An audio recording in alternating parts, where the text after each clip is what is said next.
Not a place I'd want to be in. Will Biden's classified documents debacle hamper a 2024 re-election bid? Idaho murder suspect Bryan Kohberger's sick social experiment examined by experts, mind-blowing. Migrants exploiting border wall gaps, contaminate crops, threaten nation's food security, Arizona farmers say. Brendan Fraser delivers emotional acceptance speech during Critics' Choice Best Actor win for The Whale. This is breaking news. I'm Erin Burnett in Washington. Not a place I'd want to be in. Will Biden's classified documents debacle hamper a 2024 re-election bid? I don't think this scandal alone will prevent President Biden from pursuing a second term, one strategist said. As President Joe Biden is rumored to soon announce a 2024 bid for re-election, the developing investigation into several batches of classified documents found in his possession could cause turmoil for a potential campaign. This week, news broke of 3 sets of classified documents found at the Penn Biden Center and in 2 separate locations at the president's home in Wilmington, Delaware. On Saturday, White House Special Counsel Richard Sauber revealed that 5 additional pages of classified materials were found at Biden's home on Thursday when attorneys with security clearances went to the location. Though many Democratic and Republican strategists believe the classified documents scandal won't play a major role in Biden's 2024 aspirations, some political insiders told Fox News Digital that it's still not an ideal situation for a president seeking re-election, particularly as it opens Biden up to GOP attacks. It's never good when there's a special prosecutor appointed. It's definitely not a place I'd want to be in as we try to put the pieces together of a re-election campaign, said a Democratic strategist and veteran of presidential campaigns, who asked to remain anonymous to speak more freely. Kevin Walling, a Democratic strategist, said he does not think the documents will affect Biden's decision to run for re-election.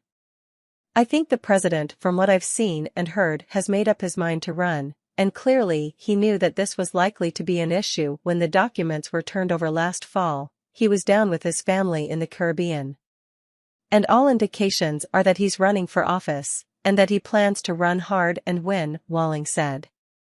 So I don't think this is going to actually affect his thinking on 2024 whatsoever. On Outnumbered Friday, Fox News' Tommy Lahren speculated that the Democratic Party might use the situation to separate themselves from Biden and use the opportunity to recruit a new Democrat nominee for the 2024 election. Brad Woodhouse, Democratic strategist, told Fox News Digital the misplaced classified documents would be an issue in 2024. I don't think President Biden's textbook approach to correctly handling the discovery of misplaced documents will have any impact on his re-election if he decides to run, Woodhouse said, saying that the controversy does not compare to that of the documents found at Trump's home. The difference between the two is apples and rotten oranges. Biden said it is his intention to run for re-election next cycle, but has not yet made an official announcement. At this stage, I don't think this scandal alone will prevent President Biden from pursuing a second term, but it weakens one of his primary lines of attack against former President Trump if he is the GOP nominee, Giancarlo Sopo, a Republican strategist, told Fox News Digital. The biggest risk for Democrats is that it could demoralize their voters, especially if the DOJ's investigation escalates. President Biden handed the GOP a potent political gift, said Republican strategist Colin Reed.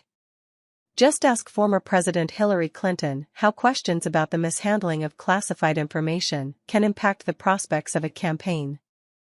It's a non-ideological issue that resonates with voters across the spectrum. Biden's ability to weather the storm will determine not only the prospect of his 2024 chances, but also the remainder of his first term. Hank Scheenkopf, a Democratic campaign strategist, told Fox News Digital that the content of the documents will determine whether a Biden re-election is attainable, but he fully expects Republicans to use Biden's classified documents investigation as ammunition. It depends on the quantity and depends on the content of the documents.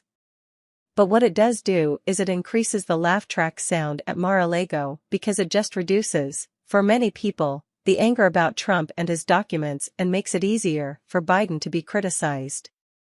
Because they're probably laughing their heads off at Mar-a-Lago, and all this does is increase the volume of that laugh, Sheinkop said of the ongoing investigation into documents found at former President Donald Trump's Mar-a-Lago residence.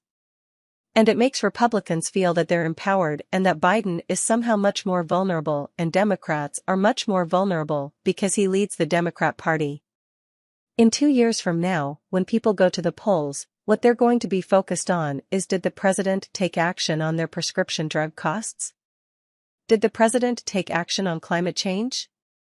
Did the president take action on inflation? And the answer to that question is yes, he did. Joe Caiazzo, a longtime Democratic strategist who worked on numerous presidential campaigns, says this current controversy won't be on the minds of voters in 2024. Idaho murder suspect Bryan Kohberger's sick social experiment examined by experts, mind-blowing. Alleged killer posted survey questions for criminals on Reddit. Experts discussed damning evidence posted to social media by the suspect of the Idaho murders on Dr. Phil Thursday. University of Idaho students Kaylee Goncalves, 21, Madison Mogan, 21, Xana Kernadel, 20 and her boyfriend, Ethan Chapin, 20, were stabbed to death in the early hours of November 13 in Moscow, Idaho. Bryan Kohberger, a PhD student in criminology at nearby Washington State University, has been charged with 4 counts of first-degree murder and felony burglary for the quadruple homicide. Dr. Phil encouraged his guests to take a look at a survey written by Kohberger and posted on Reddit. In the survey, purportedly for his graduate program, Kohberger asked criminals about how they planned and executed their crimes, with some phrasing that made Dr. Phil and his guests balk. He asked criminals to recount, did you struggle or fight the victim? How did you travel and enter the location that the crime occurred? The suspect also asked, what was the first move you made in order to accomplish your goal? Trial attorney Mercedes Colwin suggested the Reddit survey would be used against Kohberger in court. If you match up that survey against that affidavit, it's mind-blowing, she said. The very first question he asked in that survey, where he's trying to ask about the emotions that people are feeling when they're committing crimes, is, how did you target your victims? Well, you go back to the affidavit, and they go back to the 12 pingings of his phone in and around that crime scene. She also noted a second time when he appeared to follow criminals' advice. The second step, but what did you do in preparation for the crime? Well, if he's in fact the killer, obviously is only a suspect, he turns the phone off, she noted. We know in the affidavit it says that phone turned off for the duration of the time that he allegedly traveled to the home, committed the crimes. And then only until he was back on the highway did the phone go back on.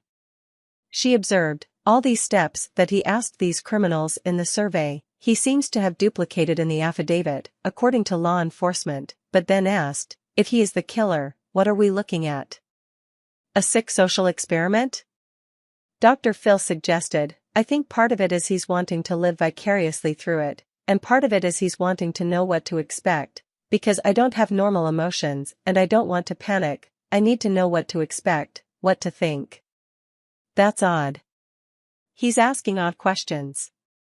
Because when he turned his cell phone off, when he turned it back on, those are the absence of the cell phone, but you still have the videotape of the car, is actually proof that he was structuring his behavior in a way as not to get caught, he said. Colwin suggested, he just thought he was smarter than everybody else. I think that's where it flows from. Senior reporter for DailyMail.com, Caitlin Becker, focused on the way the survey was phrased. The word goal stands out for me, too. How did you achieve your goal? I have goals, we all have goals, they're positive things, they're not crimes, for the most part, she said. So the fact that he is talking to criminals about their crimes, and describing them as goals, definitely struck me as odd, and that the person who's writing that question finds crime to be something to aspire to.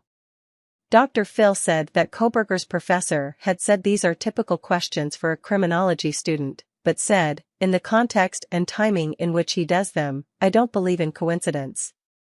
Former FBI Special Agent Jonathan Gilliam said to Dr. Phil, the absence of evidence is often proof, to a degree, of guilt, Because a criminal deliberately covered their tracks to make themselves appear innocent.